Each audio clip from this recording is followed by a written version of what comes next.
রহমতুল্লাহ। সামনে এলাকাবাসী আশা করি আপনারা ভালো আছেন।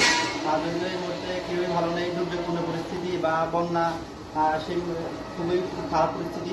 আমরা স্বপ্নদা ফাউন্ডেশন এবং স্বপ্নদা ব্লাড ব্যাংকের যৌথ উদ্যোগে কিছু বন্যা পীড়িত মানুষ যারা এই মুহূর্তে সংকটকালীন পরিস্থিতিতে খুব কষ্টে জীবনযাপন করতেছে, তাদের জন্য আমরা কিছু করার চেষ্টা থেকে এলাকাবাসী উদ্যোগে এবং আমরা নিজেদের যৌথ উদ্যোগে কিছু করার চেষ্টা করছি। আপনারা দেখতে পাচ্ছেন যতটুকু আমাদের সামর্থ্য, আমাদের যতটুকু সম্ভব ততটুকু আমরা চেষ্টা করতেছি।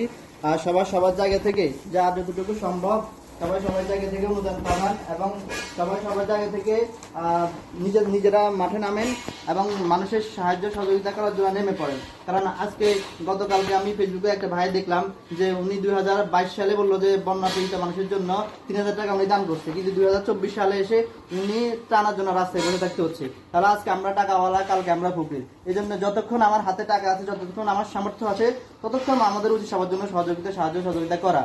সেই জায়গা থেকে আমরা চেষ্টা করছি, শুধু আমরা না, আমাদের হয়তো কিছু কম বা আমরা ওরকম ভাবে করতে পারছি না, কারণ আমাদের ফান্ডিংটা দুর্বল, কিন্তু আমরা আমাদের জায়গা থেকে যতটুকু করার চেষ্টা করতেছি। আপনার কাছে 5 টাকা আছে 5 টাকা দেন, 10 টাকা আছে 10 টাকা দেন, যেভাবে হোক। আপনার কাছে কোনো টাকা নাই, শ্রম দিই, সামর্থ্য দিই, সময় দিয়ে সাহায্য সহযোগিতা করার জন্য আপনাদের সবার কাছে আমার একান্ত অনুরোধ এবং আহ্বান রইল।